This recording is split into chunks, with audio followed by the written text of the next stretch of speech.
عقیق شرف الشمس کے نام سے بھی مشہور ہے. اور البتہ یہ کوئی پتھر یا نگینہ نہیں ہے. لوگ عام طور پر کہتے ہیں کہ بھائی ہمیں عقیق شرف الشمس دو، تو وہ سمجھتے ہیں کہ شاید زرد رنگ کا بس ایک عقیق ہوگا. نہیں، عقیق کا نام شرف الشمس نہیں، بلکہ شرف الشمس ایک کچھ تعویذ ہیں، کچھ خاص حروف اس طرح کے لکھے ہوئے ہیں جو کہ حضرت امیر المومنین علیہ الصلوۃ والسلام سے منسوب ہیں. اللہم صلی علی محمد وعلی محمد.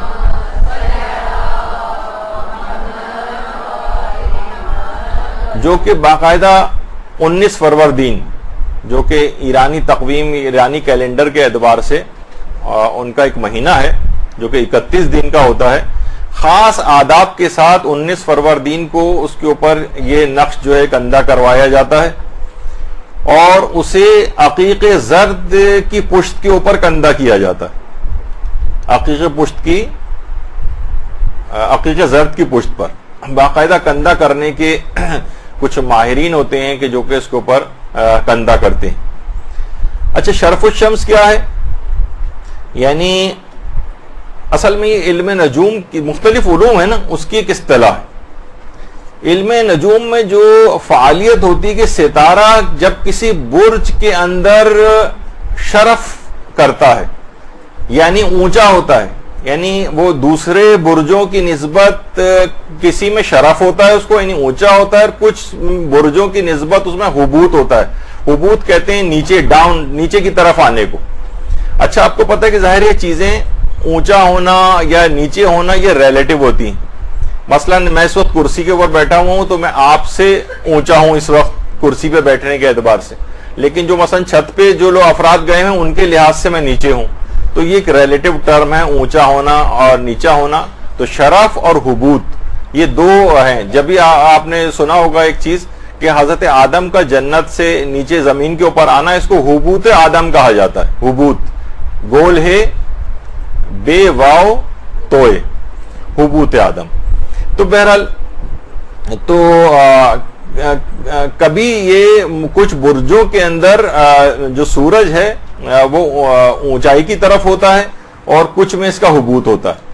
اچھا، اب ظاہر ہے ممکن ہے، یہ ظاہر ہے اس علم کے جو خاص ماہرین ہیں ان کے کچھ تجربات ہیں، اور باقاعدہ نجوم کے بھی اعتبار سے، یعنی بلکہ جو بحار الانوار کی جو 54ویں جلد ہے اس میں کہ سورج کے لیے باقاعدہ روایت میں یہ چیز آئی ہے کہ سورج کے لیے بہترین مقام جو ہے اور شرف کا مقام وہ برج حمل کو قرار دیا گیا ہے، ایریز. تو جو فروردین جو ایرانی تقویم کے کیلنڈر کے اعتبار سے ہے کہ جب سورج برج حمل سے گزرتا ہے تو اللہ کی طرف سے کچھ خاص انرجی اور قوت سورج کو عطا ہوتی. اس خاص وقت میں اگر کچھ اذکار یا نقوش عقیق زرد کے اوپر لکھوائے جائیں ان کو شرف الشمس کہا جاتا ہے، اور ان کے کچھ خاص اثرات ہیں جو بھی آگے چل کر میں بیان کروں گا. تو اور یہ جو خاص اشعار ہیں باقاعدہ یہ جو تعویذ ہے یہ دیوان امیر المومنین، جو باقاعدہ ایک دیوان ہے، کچھ اشعار ہیں جو حضرت امیر المومنین علیہ السلام سے منسوب ہیں، ان سے اس کی نسبت دی جاتی ہے. اگرچہ یہ دیوان امیر المومنین اتنا زیادہ ثابت نہیں ہے، لیکن پھر بھی علماء اس کو یعنی اس کو اپنے اس میں پیش بھی کرتے ہیں، اور اگرچہ قطعی طور پر تو ہم اس کو نسبت نہیں دے سکتے، لیکن بہرحال ایک نسبت حضرت امیر سے اس کو دی جاتی. تو یہ تعویذ اس کے اندر بھی موجود ہے، اور اس کو خاص ظہر کے وقت سے پہلے لکھا جاتا ہے، یعنی 19 فروردین لیکن کچھ ماہرین کہتے ہیں ضروری نہیں کہ 19 فروردین میں ہی لکھا جائے، بلکہ الگ سے بھی کچھ اور تاریخوں میں بھی لکھا جا سکتا ہے. اور اب تو خیر یعنی خاص ظہر سے پہلے، کیونکہ روایت کے اندر یہ آیا ہے کہ حضرت امیر نے ظہر سے پہلے اس کو پتھر کے اوپر کندہ کیا تھا. اور اب تو خیر یہ لکھے لکھائے جو ہے وہ مل جاتے ہیں مارکیٹ سے، تو خود سے الگ سے لکھنے کی ضرورت نہیں. اچھا، جو ماہرین ہیں اس علم کے، دیکھیے یہ علوم غریبہ کہلاتے ہیں. علوم غریبہ دیکھیے ہر چیز کا ایک الگ علم ہے. مثلا آپ فزکس کی چیزیں ہیں کچھ ایسی، تو وہ فزکس کے ماہر سے آپ پوچھیں گی. تو اسی طریقے سے کچھ چیزیں ایسی ہیں جو کہ یہ اس قسم کے جو خاص علوم ہیں، یہ اس علوم کے جو ماہرین ہیں ان سے پوچھنے والی. مثلا جو اس علم کا ماہر نہیں ہے وہ تو کہے گا کہ یہ بیکار چیزیں ہیں، ان میں کوئی چیز رکھی ہوئی نہیں ہے. مثلا یہ بھی فقہ کا بھی موضوع نہیں، فقہ اس چیز کو ڈسکس نہیں کرتی. تو جو فقیہ ہوتا ہے وہ اپنے معیارات سے چیز کو دیکھتا ہے، اور جو علوم غریبہ کے ماہرین، ابھی آگے چل کے مثالیں میں علماء کی دوں گا کہ وہ اس کو کس طرح سے سمجھتے ہیں. تو جو اس علم کے ماہرین ہیں وہ یہ کہتے ہیں کہ اس وقت کاسمک ویوز، یہ جب یعنی سورج برج حمل سے گزرتا ہے 19 فروردین کو 19ویں جو ہے درجے میں، تو کاسمک ویوز جو ہیں یہ زمین کے اوپر خاص طرح سے اثر انداز ہوتی ہیں. ان کاسمک ویوز، وہ جو ایک انرجی ہے، اگر ایک مناسب میڈیم سے گزار کر اس کو ہم جذب کر لیں تو اس سے بہت سارے فوائد کو حاصل کر سکتے ہیں. تو لہٰذا جب یہ سورج، جس کو شمس کہا جاتا ہے، جب یہ برج حمل سے 19ویں درجے کے اندر گزرتا ہے تو اس وقت خاص شرفی قوت اس کو ملتی. اچھا، پچھلے سال جو 2018 گزرا ہے، اس میں 18 اپریل سے لے کر 19 اپریل کے درمیان جو ہے سورج یہاں سے گزرا تھا. اور جو اب 2019 ہی چل رہا ہے ابھی، اس میں اگلے ہی مہینے 8 اپریل سے 9 اپریل کے درمیان، یعنی 8 اپریل کو صبح 8 بجے سے لے کر 9 اپریل کو صبح 8:30 بجے تک کے درمیان سورج برج حمل میں 19ویں درجے سے گزرے گا. تو جو اس کے علم کے ماہرین ہیں وہ اس خاص موقع پر کچھ خاص شرائط کو خیال رکھتے ہوئے یہ حرز شرف و شمس عقیق زرد کے اوپر کندہ کریں گے.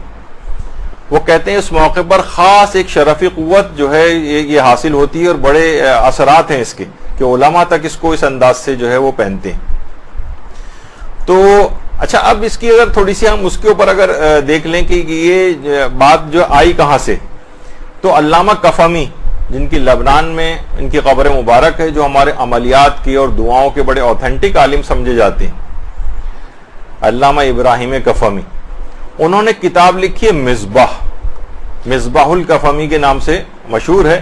اس کے حاشیے میں لکھا ہے کہ میں نے اس حرز کو، یہ شرف الشمس کو علماء شیعہ کی کتابوں میں لکھا ہوا دیکھا ہے، اور اس حرز کو باقاعدہ حضرت امیر سے نسبت دی گئی کہ جب حضرت امیر علیہ السلام جب جہاد کے لیے جا رہے تھے تو ایک جگہ رستے میں آرام کرنے کے لیے لیٹے، تو ایک پتھر کے اوپر اس حرز کو کندہ کیا اور کہا کہ یہ میری فتح مندی کا رمز ہے، یعنی یہ اشارہ، یہ جو حرز میں نے لکھا ہوا ہے، اب اس جنگ کے اندر مجھے فتح یابی نصیب ہوگی. تو علامہ کفمی نے اس کو لکھا ہے، البتہ اس کی کوئی سند نقل نہیں کی. تو علماء فرماتے ہیں کہ بہرحال اس کے کچھ خاص آداب ہیں، باوضو ہو کر جو ہے اس کو جو ہے وہ لکھا جائے، نجاست کی حالت میں کہتے ہیں کہ اس کو نہ لکھا جائے، اور یہ آپ کے پاس نجاست کی حالت میں بھی نہ ہو تو بہتر ہے، یعنی آپ نجس نہ ہو اس وقت. اور اس کے اوپر جب یہ پہنا جاتا ہے تو اس وقت، یا جب کندہ کیا جاتا ہے، اس وقت دعائے شرف الشمس جو ہے یہ لکھی جاتی ہے، پڑھی جاتی ہے. اس وقت یہ دعا پڑھی جاتی ہے. تو اس وقت یہ دعا پڑھی جائے. اور بہت سی جگہوں کے اوپر تو ایران میں باقاعدہ اس خاص تاریخ میں جبکہ سورج وہاں سے گزرتا ہے، اس دعا کو الگ سے پڑھا بھی جاتا ہے، لوگ بیٹھ کر پڑھتے بھی. لیکن ہمارے ہاں اس طرح کی کسی بھی چیز کا، روحانیت کو بڑھانے والی کسی چیز کا کیونکہ رواج نہیں ہے، بلکہ مذاق اڑایا جاتا ہے ان چیزوں کا، اس وجہ سے ان چیزوں سے ہم محروم ہیں. دعا باقاعدہ پڑھی جاتی. اچھا، آیت اللہ حسن زادہ عاملی، آیت اللہ حسن زادہ عاملی بعض دعاؤں کے ساتھ اوپر یہ حرز شرف الشمس جو ہے اس کو خود تحریر فرماتی ہیں. ان کی اپنی تحریر ہے، اپنی ہینڈ رائٹنگ میں نیچے دستخط بھی ہیں ان کے. باقاعدہ آیت اللہ حسن زادہ عاملی جو ہے عالم ذوالفنون کہلاتے ہیں، یعنی اتنے زیادہ علوم و فنون اس جو زمانہ، اتنے الگ الگ قسم کے علوم و فنون کسی کے پاس نہیں جتنے آیت اللہ حسن زادہ عاملی کے پاس. الگ سے جو علوم غریبہ ہیں، علم العداد ہے، جفر اور اس طرح کی بہت ساری چیزیں جو ہیں، ان کے بہت بڑے ماہر ہیں حسن زادہ عاملی. تو یہ باقاعدہ اس کو خود لکھتے ہیں، وہ اس کے اوپر تحریر اس طرح سے فرماتے ہیں، اور عموماً اس کو عقیق زرد کے اوپر لکھا جاتا ہے، عقیق زرد کے اوپر، اور باقاعدہ اس کو کندہ کیا جاتا ہے، اور عقیق زرد کے ساتھ ساتھ اس کو عقیق سرخ کے اوپر بھی لکھتے ہیں، کیونکہ دیکھیے عقیق سرخ جو ہے خاص طور پر کشادگی رزق کے حوالے سے بھی ہے، تو اگر عقیق سرخ کے اوپر بھی لکھا جائے تو یہ الگ سے اس کے لیے بھی فائدہ مند ہے رزق کے حوالے سے بھی۔ اور کچھ لوگ وَمَن يَتَّقِ اللَّهَ يَجْعَل لَهُ مَخْرَجًا والی دعا بھی جو قرآنی آیت ہے وہ بھی اس کے اوپر لکھتے ہیں، اور جب یہ لکھا جا رہا ہوتا ہے اس وقت ایام سعادت جو ہیں، نیک دن، ان کا بھی خیال کیا جاتا ہے۔ اچھا، بہت سے خواتین اس کو لاکٹ، عقیق زرد کے اوپر جو اس کا ایک لاکٹ بنا کر اس پہ حرز شرف الشمس لکھوا کر یا کندہ کروا کے اس کو بھی پہنتی۔ البتہ اتنا بتا دیا جائے کہ ابھی آگے چل کر اس کا ذکر آئے گا کہ ان حروف یہ جو اوپر اس کے نشانات بنے ہوئے ہیں، اس سے مراد کیا ہوتی ہے، یہ سمجھیں ایک لحاظ سے کوڈ ورڈ ہیں اس کے۔ اس میں جو ہے مثلا ایک ابھی آگے چل کر آئے گا لفظ الف ہے، وہ اللہ کو کی نشاندہی کرتا ہے، یہ جو لکیریں جس میں الف نما جو لکیریں۔ اچھا، اب اس کا ایک فقہی مسئلہ بھی ہے، تھوڑا سا بتا دوں۔ ویسے تو جیسے ہم لکھتے ہیں بسم اللہ، تو بسم کر کے لوگ الف کر کے بھی چھوڑ دیتے ہیں، یعنی انڈرسٹوڈ ہوتا ہے کہ یہ اللہ ہم نے نہیں لکھا ہے تاکہ اس کو ہاتھ وغیرہ لگانے میں مشکل نہ ہو، اور ظاہر ہے کہ الف لکھا ہو خالی اور اللہ پورا نہ لکھا ہو تو آیت اللہ سیستانی اور آیت اللہ خامنئی کے نزدیک بغیر وضو اس کو ہاتھ لگانے کی اجازت ہے، کیونکہ نام پورا نہیں لکھا ہوا ہے اللہ کا۔ لیکن امام خمینی یہ فرماتے تھے کہ پورا نام یا اس نام کا کوئی ایک جز بھی اگر لکھا ہوا ہے اور ہمیں پتہ ہے کہ یہ جز اسی کا ہی ہے، وہ جز اسی کا ہی ہے، تو فرماتے تھے کہ احتیاط واجب کی بنا پر اسے بھی بغیر وضو ہاتھ نہیں لگا سکتے۔ تو بہرحال یہ میں نے تقلید کے حوالے سے بتا دیا کہ اگر آپ کو مثلا یہ بات پتا ہے کہ یہاں یہ جو الف ہے یہ اللہ کے لیے لکھا گیا ہے، تو آیت اللہ امام خمینی کی جو فتویٰ ہے، ان کے جو مقلدات ہیں یا مقلدین ہیں، وہ اس میں احتیاط کریں گے اور بغیر وضو ہاتھ نہیں لگیں گے۔ لیکن البتہ وہ جو رہبر کی جو تقلید میں ہے یا آیت اللہ سیستانی کی تقلید میں، وہ کہتے ہیں کہ اس صورت میں اگر یہ جسم سے بغیر وضو بھی ٹچ ہو جائے تو فرق نہیں پڑتا ہے، کیونکہ وہ اللہ نہیں لکھا ہوا ہے، یہاں پر اس کی جگہ کوئی اور عدد ہے۔ اب یہ اس کے کیونکہ الگ احکام ہے، مثلا آپ دیکھتی ہیں جیسے ایرانی جو جھنڈا بنا ہوا ہے یا جو ان کا مونوگرام ہے، اس میں اللہ گولائی کے اندر ایک خاص طریقے سے لکھا ہوا ہے، یعنی جسے کہا جاتا ہے یہ حکومت اسلامی کا مونوگرام ہے، تو کیا اس کو بھی بغیر وضو؟ تو اس میں بھی زیادہ تر علماء کا یہی نظریہ ہے کہ یہ بھی اسی اس میں جلالہ کے حکم میں، اور اس کو بھی بغیر وضو ہاتھ نہیں لگا سکتے۔ اب وہ خیر ہم الگ طرف نکل جائیں گے، لیکن بہرحال یہ کس طرح سے اگر یہ لکھا ہوا ہے تو لاکٹ بنا کر، اگر بہرحال یہ سب ہے اور اس میں مزید بھی احتیاط کرنا چاہیں کہ حالت نجاست میں کم سے کم یہ مقدس نشانات ٹچ نہ ہوں، تو اس کے اوپر وہی والا طریقہ کار کیا جا سکتا ہے کہ اس پر کوئی ٹرانسپیرنٹ نیل پالش وغیرہ پھیر دی جائے کہ براہ راست اس سے ٹچ نہ ہو۔ اچھا، اس ہر سال اب ہم یہ دماغ میں یہ آئے گا کہ بھائی یہ تو اس کا مطلب یہ ہے کہ ہر سال اس کو ہم لکھوائیں یا لکھیں، کیونکہ یہ تو سالانہ ہوتا ہے۔ تو علماء یہ کہتے ہیں کہ نہیں، پچھلے سالوں میں بھی اگر یہ تیار شدہ کسی کے پاس ہے تو نیا بنوانے کی ضرورت نہیں۔ جیسے کہ آیت اللہ حسین مظاہری، وہ شرف الشمس کے متعلق فرماتے ہیں کہ شرف الشمس مورد اعتماد است، اگر کسی داشتہ باشد تجدید لازم نیست۔ کہتے ہیں کہ یہ شرف الشمس کا جو تعویذ ہے یہ قابل اعتماد تعویذ، یعنی اس پہ ریلائی کر سکتے ہیں، یعنی یہ قابل اعتبار چیز ہے، اور اگر یہ کسی کے پاس موجود ہے تو تجدید لازم نیست، یعنی ضروری نہیں کہ ہر سال نئے اعتبار سے اس کو لکھا جائے۔ وہ فرماتے نہیں، ہر سال نئے اعتبار سے لکھوانے کی ضرورت نہیں، اگر ایک دفعہ بھی لکھ دیا گیا ہے تو اس کے اثرات اس کے اندر باقی رہتے ہیں اور اس کو ہر سال تجدید کرنے کی ضرورت نہیں۔ تو بہرحال اگر آپ کہیں سے پچھلے سالوں میں بھی لکھا ہوا آپ کو مل جاتا ہے تو آپ اگلے سالوں میں بھی اس کو ویسے ہی استعمال کر سکتے ہیں۔ اسی طریقے سے آیت اللہ صادق روحانی، وہ فرماتے ہیں کہ علوم غریبہ کے جو اہل فن ہیں وہ یہ کہتے ہیں کہ ایک بار بھی شرف الشمس کو مخصوص طریقے سے اگر لکھ لیا جائے تو ہر سال اسے بار بار لکھنا یا تکرار کرنے کی ضرورت نہیں ہوتی اور اس کا اثر باقی رہتا ہے۔ البتہ اس کے لکھنے کے طرز میں اہل فن میں ذرا اختلافات ہیں، یعنی کچھ لوگ کچھ ستاروں کی شکل میں لکھتے ہیں، کچھ اس کی جو میم اس کے اندر آتا ہے میم کو خاص طریقے سے جو ہے وہ لکھا جاتا ہے، کہیں ستارے کے جو 5 گوشے والا ستارہ بناتے ہیں اور کہیں 6 گوشوں والا، کہیں 7 گوشوں والا، اس طرح سے یہ عام طور پر ہوتا ہے۔ البتہ اس کی کوئی تکرار کرنے کی ضرورت نہیں، کہیں لکھے لکھائے دکانوں کے اوپر پہلے سے اگر موجود ہیں۔ اچھا اس کے اندر ایک گڑبڑ ابھی آگے چل کے میں بتاتا ہوں اس میں، تو بہرحال اگر پہلے سے بھی لکھے ہوئے ہیں تو وہ بھی استعمال کر سکتے ہیں۔ اچھا کچھ علماء نے اس پہ احتجاج کیا ہے اور اس کو برا اس کو سمجھا ہے کہ کچھ افراد ہیں جو ان چیزوں کا انکار کرتے ہیں نا، یعنی تھوڑا سا وہابیت سے ذرا متاثر ہیں یا انہوں نے کبھی اس کا مطالعہ صحیح سے نہیں کیا، علماء کی آراء نہیں پڑھی ہوئی ہیں اور فوراً انکار کر دیتے ہیں ان کا، تو اس کو کہا جاتا ہے جناب یہ جو سٹارز وغیرہ اس کے اوپر بنے ہوئے ہیں یہ یہودیوں نے شاید یہ چیز یہ داخل کر دی ہے۔ علماء نے سخت اس کی مذمت کی کہ اس طرح کی باتیں ان نقوش کے متعلق جو ہے مشہور نہ کی جائیں۔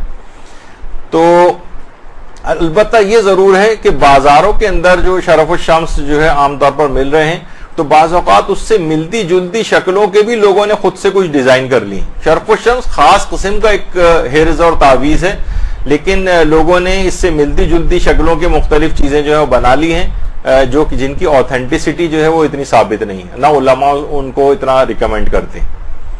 تو بہرحال یہ دماغ میں اس انداز سے رہے۔ تو علماء بھی اس کو ریکمینڈ کرتے ہیں اور کہتے ہیں کہ اچھا یہ بھی فرماتے ہیں کہ جس وقت یہ پہنا جائے شرف الشمس تو کوشش کریں تو نجاست کی حالت میں اس کو نہ پہنے، بیت الخلاء وغیرہ جاتے وقت اس کو اتار کر جائیں اور ازدواجی امور کے وقت بھی اس کو اپنے سے الگ کر دیں، یعنی کسی بھی قسم کی کوئی بے احترامی وغیرہ اس سلسلے میں نہ ہو۔ البتہ جو اس کے اوپر کچھ نشانات یہ پڑے ہوئے ہیں، نشانات جو شیخ بہائی ہیں وہ فرماتے تھے کہ شیخ بہائی ان علوم کے بہت بڑے ماہر تھے، امام رضا علیہ الصلوۃ والسلام کے صحن مطہر میں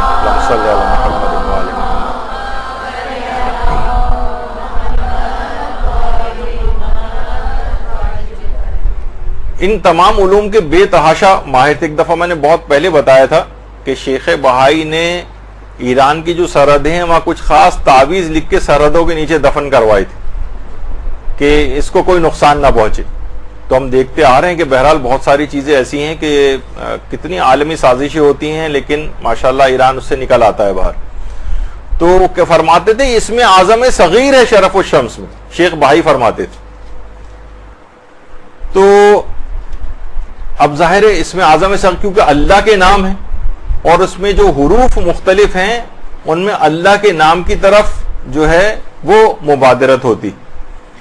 اچھا کتابوں میں شرف الشمس کے مختلف قسم کے جو نقوش ہیں، جیسے بہت سی جگہوں کے اوپر یہ بھی ہے کہ اس میں الف سے جو ہے اللہ مراد ہے، جہاں جیم ہے اس سے جمیل مراد ہے، رے سے رحمان مراد ہے اور میم سے مومن مراد ہے، نون سے نور مراد ہے، جو اللہ کے مختلف نام ہیں اور ان میں اس میں اعظم صغیر۔ تو اچھا ایک تو یہ ہے اور دوسرا یہ ایک جو اس کے اوپر نشانات بنے ہوئے ہیں اس میں فے سے مثلا یا فردو، جیم سے یا جبارو یا شکورو یا ثابتو یا ظہیرو یا خبیرو یا ذکی، یعنی یہ جو ایک لحاظ سے ہمارے اعتبار سے جو کوڈ ورڈ اس کے اوپر خاص طریقے سے لکھے ہوئے ہیں اس میں یہ اللہ کے مختلف نام ہیں، اس وجہ سے اس کے اندر یہ اسم اعظم والی جو ہے وہ کیفیت پیدا ہو جاتی اور اس کے اثرات ہوتے ہیں۔ اور آیت اللہ حسن زادہ عاملی، آیت اللہ حسن زادہ عاملی نے جو ان کی کتاب ہے 1001 نقطہ، 1001 نقطے کے نام سے ان کی کتاب ہے، اس میں شرف الشمس جو ہے اس کے متعلق انہوں نے کہا ہے کہ اس میں جو خاص حروف ہیں اور ان کے خاص اثرات ہیں اس کے اوپر پوری انہوں نے گفتگو کی، جو ابھی فی الحال ہمارے اس سے خارج ہے کیونکہ بہت تفصیل کے اندر پھر چلے جائیں گے۔ تو بہرحال وہ کہتے ہیں کہ خاص حروف ہیں اور ان کے خاص اثرات ہیں۔ اسی طریقے سے آیت اللہ نوری حمدانی وہ یہ فرماتے ہیں، انہوں نے بھی کہا ہے کہ کہا جاتا ہے کہ اس میں اسم اعظم ہے اور کہا ہے کہ اس کی جو زیادہ تفصیل ہے وہ آیت اللہ حسن زادہ عاملی کی کتاب 1001 نقطہ اس کی طرف رجوع کریں۔ یعنی وہ بھی ابھی آگے چل کر بھی میں اس کا ذکر کروں گا کہ مراجع جو ہیں اس کو بڑے خاص طور پر اس کی تاکید کرتے آئے. اچھا، اسی طرح سے آیت اللہ مبشر کاشانی، آیت اللہ مبشر کاشانی ان کا بھی خاص نظریہ. یہ فرماتے ہیں کہ علوم غریبہ ہے، یہ علوم غریبہ میں شمار ہوتی ہیں. جو بہت سے لوگ انکار کرتے ہیں نا، اصل میں ان علوم کا موضوع یہ نہیں، یہ علوم غریبہ کا موضوع. وہ فرماتے ہیں کہ علوم غریبہ میں سے ہے، اور متقدمین علماء نے اس کا اپنی کتابوں کے اندر تذکرہ کیا. متقدمین علماء جو بہت ہمارے ابتدائی زمانے کے جو علماء گزرے ہیں، پھر فرماتے فرماتے جو متقدمین علماء ان کی کتابوں کے اندر اس کا تذکرہ نہیں، آخری جو چند صدی کے متاخرین علماء وہ اس کو معتبر سمجھتے ہیں. اور اس کے بارے میں فرماتے ہیں کہیں یہ اس میں جو مربع ہے جو کہیں 4 ضلعوں والا ہوتا ہے، یا یہ مصبہ 7 ضلع وغیرہ اس کے اندر ہوتے ہیں، البتہ ان کے خاص آثار اور برکات ہیں. اور فرماتے ہیں کہ کچھ علماء نے تو اس کے بارے میں اسم اعظم ہونے کا بھی دعویٰ کیا. اور ایک کتاب ہے جواہر مکنونہ جو کہ اذکار کی خطی نسخوں کی کتاب ہے، فرماتے ہیں کہ اس میں بھی، اور الصحاب اللیالی جو عبداللہ بوشہری کی کتاب ہے اس میں بھی ان کتابوں کے اندر اس کے اثرات خاص بیان کیے گئے. اور ان میں سے ایک ہے کہ اس کو پہننے سے فقر و فاقہ دور ہوتا ہے، بیماریوں سے انسان کا بچاؤ ہوتا ہے، موذی جانوروں سے حفاظت ہوتی ہے. ظاہر ہے کہ جس میں جراثیم وغیرہ یہ سب بھی اب موذی جانوروں ہی کے اندر آتے ہیں. اور مختلف بلاؤں سے حفاظت ہوتی ہے، اور عظمت اور بزرگی کے فوائد جو ہیں اس سے حاصل ہوتے ہیں.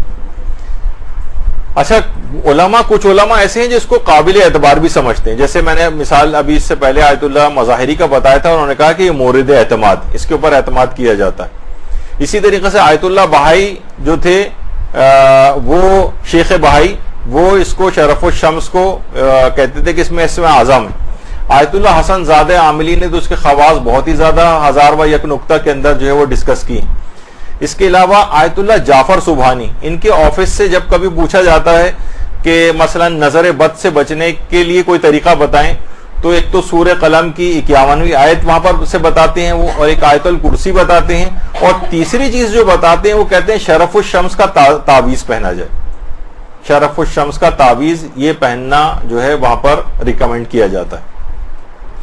اسی طرح سے مثلا آیت اللہ نوری حمدانی، ان کے آفس سے بھی جب نظر بد کے سلسلے میں پوچھا جاتا ہے تو وہاں سے شرف الشمس کا تعویذ جو ہے یہ ریکمینڈ کرتے ہیں مختلف اور چیزوں کے ساتھ. تو بڑے بڑے مراجع جو ہیں اس کے اندر شامل ہیں اور اس کو پہنتے ہیں اور اس کو ریکمینڈ کرتے ہیں، اور اس کے اثرات خاص طور پر دیکھے گئے. البتہ فقہی اعتبار سے بہت سارے لوگ کیونکہ اس کی بحثوں کے اندر چلے جاتے ہیں، فقہی اعتبار سے کیونکہ جو روایت اس سلسلے میں بیان کی جاتی ہے وہ مرسل ہے، بلکہ اس کی سند ذکر نہیں ہوئی ہے، تو تمام علماء جو موجودہ مجتہدین ہیں ان سب کے فتوے الگ الگ موجود ہیں کہ اس کے اوپر رجائے مطلوبیت کی نیت سے عمل کیا جا سکتا ہے اور اس کو پہنا جا سکتا ہے. یعنی خاص مستحب ہونے کی نیت سے نہ پہنے، یعنی سیف سائڈ پہ رہیں ذرا، کیونکہ اس کی سند کے اندر کچھ اشکالات ہیں، بلکہ اس کی سند کیونکہ نہیں ہے، لیکن کیونکہ ظاہر ہے ایک روایت کے اندر یہ چیز آئی ہے، علماء ریکمینڈ کرتے ہیں، اور اس علوم کے خاص ماہرین نے اس کے اثرات نیک اور جو وہ ڈسکس کیے ہیں، تو وہ اس لحاظ سے اس کو پہننے کے بڑے فوائد ہیں. تو رجائے مطلوبیت کی نیت سے اس کو پہنے. اسی طریقے سے جو حرز ابو دجانہ انصاری، جو کہ جادو کے لیے، نظر بد کے لیے، حتیٰ کہ کچھ لوگوں نے ایکسپیرینس کیا ہے کہ گھروں میں لڑائی جھگڑے ہونے کے حوالے سے بھی اگر جب یہ لگایا گیا تو شیاطین بھی کیونکہ اس سے دور ہوتے ہیں، تو بہت سی چیزیں گھر سے رفع ہوئیں. تو حجاب حرز ابو دجانہ انصاری، اس کے متعلق بھی آیت اللہ سیستانی نے فرمایا کہ رجائے مطلوبیت کی نیت سے اس کو گھر میں لگا سکتے ہیں، کیونکہ عام طور پر اس میں اتنا زیادہ سخت کرائیٹیریا نہیں ہے ان احادیث کے لیے، اور اس میں کوئی حرج نہیں ہے کہ اگر ان سے استفادہ کیا جائے. تو علوم غریبہ کے جو مختلف ماہرین ہیں، جو تعویذات کے ماہرین ہوتے ہیں، عملیات کے ماہرین ہیں، اس کو بہت ریکمینڈ کرتے ہیں، جن میں عرفانیت کے جو بڑے اعلیٰ جو مقامات میں، جیسے آیت اللہ عبد الکریم کشمیری، وہ اس کو ریکمینڈ کرتے تھے. آیت اللہ حسن زادہ عاملی ریکمینڈ کرتے ہیں. شیخ بہائی کا بھی آپ نے نام سنا. البتہ آیت اللہ ناصر مکارم شیرازی وہ یہ فرماتے ہیں کہ جو بھی تعویذ معتبر روایتوں میں آئے، وارد ہوئے ہیں، یا مثلاً آیات ہیں یا کچھ ایسی خاص دعائیں ہیں ان پر عمل کرنے میں حرج نہیں ہے، لیکن جو غیر معتبر قسم کے تعویذ وغیرہ ہیں ان کو پہننے میں کوشش کریں کہ جو ہے وہ احتیاط کی جائے، یعنی نہ پہنے جبکہ معتبر چیزیں موجود ہیں. یعنی منع تو نہیں کیا، البتہ بس ایک ایڈوائس اس لحاظ سے کی، لیکن آپ نے دیکھا کہ زیادہ تر ہمارے علماء نے اس کو وہ کیا ہے. اور بہت سی علماء ایسے ہیں جنہوں نے باقاعدہ، جیسے شیخ جواد تبریزی، انہوں نے جو صراط النجات ہے اس کی جو 10ویں جلد ہے اس میں باقاعدہ یہ جو شرف الشمس ہے اس کو کہا ہے کہ رجاء مطلوبیت کی نیت سے اس کو استعمال کیا جا سکتا ہے. البتہ ہمارے جو بڑے اور علماء گزرے ہیں جیسے مدرس تبریزی، انہوں نے باقاعدہ کتاب ریحانۃ الادب اس میں شرف الشمس اور اسم اعظم کا بہت تفصیلی انہوں نے بحث کی، اسم اعظم اور شرف الشمس سے متعلق. اور اس کو تھوڑا سا بیچ میں بتا دوں کیونکہ یہ ذرا اہم ایک چیز ہے کہ اس کو جو شرف الشمس سے ریاض العلماء جو کتاب ہے وہاں سے صاحب ریاض العلماء سے انہوں نے نقل کیا، اور شیخ بہائی نے اس کو السر المستتر جو کتاب ہے اس کے اندر اس کو لکھا ہے. البتہ وہاں جو شرف الشمس کے نام سے نہیں لکھا ہے، لیکن وہ جو پوری عبارت اس سے پہلے آپ نے دیکھی ہے، وہ جو کہ جو اسٹار اور وہ سب کچھ نشان بنے ہوئے تھے، پورا ہے وہی تعویذ. البتہ نام شرف الشمس شیخ بہائی نے اس کو نہیں دیا ہے، لیکن چیز وہی. اور 1001 نقطہ کے اندر، یہ تو 1001 کلمہ ہے حسن زادہ عاملی کا، لیکن 1001 نقطہ کے اندر نقطہ نمبر 277 میں حسن زادہ عاملی نے کہا ہے کہ کہا جاتا ہے کہ سب سے یہ بات بتا دیجئے کہ سب سے پہلے اس کو علامہ کفمی نے اپنی کتاب اسی مصباح کے اندر لکھا. یہ کہا جاتا ہے کہ 7ویں صدی ہجری کے عالم ہیں. البتہ انہوں نے حضرت امیر سے اس کو نقل تو کیا، لیکن کیونکہ سند اس کی نہیں لکھی تو بہرحال ایک سوال یہ اٹھتا ہے کہ جب علامہ مجلسی نے حلیۃ المتقین لکھی ہے اور اس کے اندر تمام قسم کے نقوش کا تذکرہ کیا جو معصومین سے ہیں، تو پھر شرف الشمس کا تذکرہ علامہ مجلسی نے کیوں نہیں کیا؟ اب یہ اس کی وجہ نہیں پتہ چلی کہ علامہ مجلسی نے کیوں اس کا تذکرہ نہیں کیا. تو لہٰذا بالجزم قطعی طور پر ہم یہ کہیں کہ اس کی نسبت حضرت امیر سے ہے تو یہ کہنا غلط ہو جائے گا. تو رجائے مطلوبیت کی نیت سے البتہ اس کو پہننے میں کوئی حرج نہیں ہے. البتہ علامہ کفمی نے باقاعدہ مصباح میں دعویٰ کیا ہے کہ حضرت امیر سے ہی منقول ہے. خیر، اس کے علاوہ جو جواہر مکنونہ جو خطی نسخوں کی کتاب ہے تعویذات وغیرہ کی، اس کے اندر بھی ہے موجود ہے. اچھا، اب شرف الشمس کے بڑے فائدے ہیں. اگر کہیں سے یہ دستیاب آپ کو ہو جائے، صحیح طور پر لکھا ہوا مل جائے اور کوشش کریں تو مل سکتا ہے. جب سب بڑے علماء بھی اس کو پہنتے ہیں اور اتنا ریکمنڈ کرتے ہیں، یہ دل اور دماغ کے اوپر بہت زبردست قسم کے اثرات ڈالتا ہے. دل اور دماغ خاص طور پر جتنے بھی اس کے اثرات دیکھیں تو میں نے اپنے طور پر یہ دیکھا، اثرات تو اس طرح سے کتابوں میں لکھے ہوئے ہیں. مثلا ایک تو یہ کہ انسان میں استقامت پیدا کرتا ہے. ہم دیکھتے ہیں ہم چیزوں میں بہت جلدی کہ کوئی بھی چیز کنٹینیوٹی کے ساتھ نہیں ہوتی. کوئی عمل شروع کرتے ہیں ایسی رہ جاتا ہے، کچھ دن پابندی ہوئی پھر چھوڑ دیا، تھوڑے دن علم حاصل، کوئی کتاب پڑھنے لگے دل گھبرانے لگا، آدھی کتاب چھوڑ دی. یعنی کوئی بھی چیز پوری استقامت کے ساتھ اپنی کسی گولز کو اکمپلش کرنا اور اس کو پائے تکمیل تک پہنچانا، یہ ہمیں نظر نہیں آتا ہے. تو ایک تو حقیقی جو شرف الشمس پہننے والے ہیں وہ ان میں استقامت بہت پیدا ہو جاتی. استقامت کا تعلق ظاہر ہے کہ سب برین سے. دوسری ایک اور بھی چیز ہے، یہ بزدلی کو رفع کرتا ہے. یعنی اس کو پہننے والا بہت دلیری محسوس کرتا ہے اپنے اندر. ورنہ ہوتا ہے نا معمولی چیزوں پہ گھبرا جانا، ہر وقت ڈر کے کسی چیز کو چھوڑ دینا، ہر وقت خوفزدگی کی حالت کے اندر رہنا. نہیں، بزدلی رفع ہوتی ہے اس. تیسری چیز اور ہے کہ اس سے جو ہے انسان مختلف جو وسوسے ہیں ان کے اوپر غلبہ پا لیتا ہے. وسوسوں کے اوپر غلبہ، ہر وقت ہم وسواس کا شکار ہوتے ہیں، وہم آ رہے ہوتے ہیں، شک آ رہے ہوتے ہیں، ہول رہے ہوتے ہیں، اس بات کا ڈر لگ رہا ہے، اس بات کا ڈر لگ رہا ہے.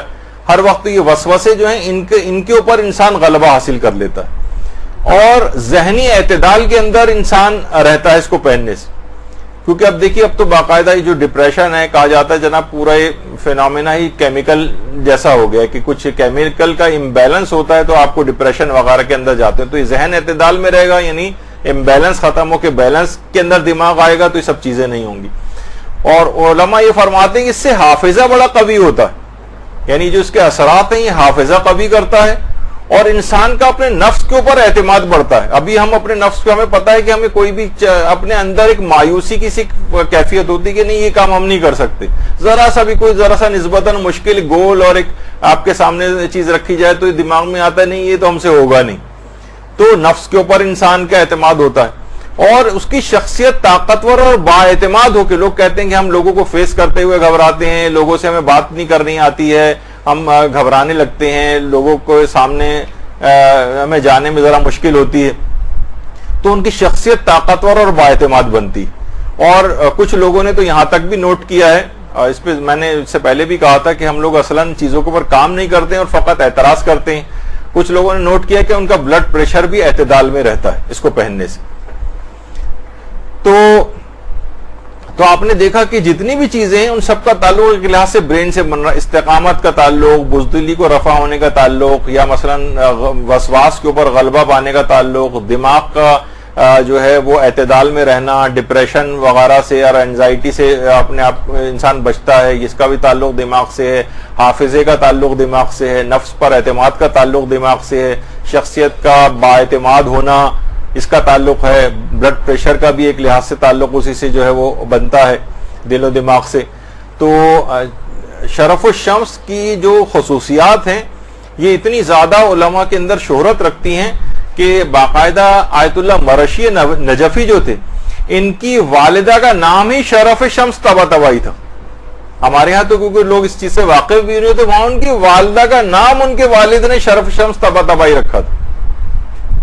یعنی ان کی والدہ کے جو والد تھے ان کا نام انہوں نے یعنی اپنی بیٹی کا نام شرف شمس طباطبائی رکھا تھا.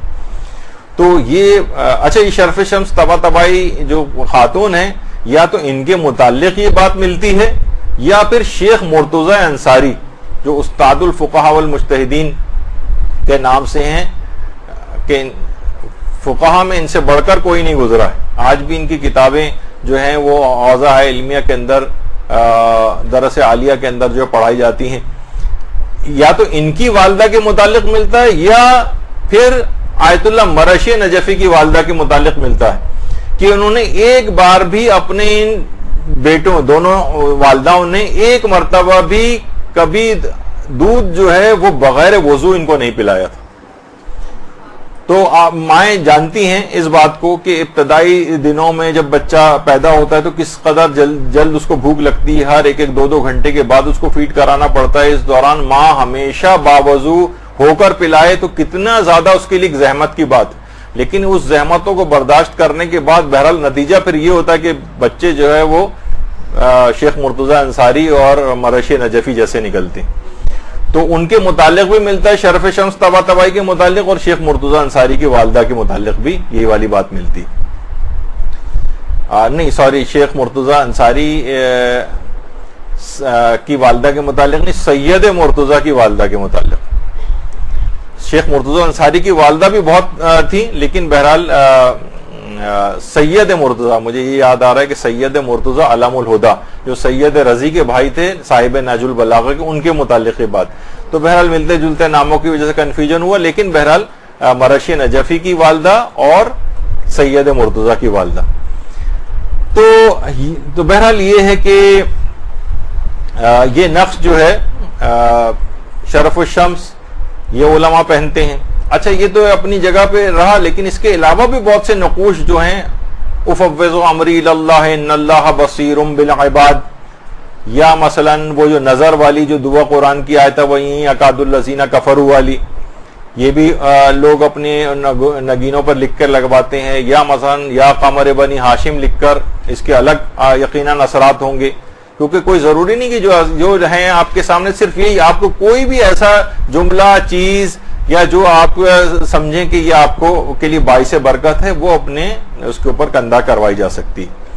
اسی طریقے سے جیسے علی ولی اللہ ہے, یا مثلا کوئی سورہ قل هو اللہ احد لکھ کے جو ہے وہ پہنتے ہیں. سلام قولا من رب الرحیم جو قرآنی آیت ہے وہ ہے. یا مثلا ان اللہ و ملائکتہ یصلون علی النبی یا ایھا الذین آمنوا صلوا علیہ وسلموا تسلیما والی آیت ہے. اللہم صل علی محمد وعلی محمد.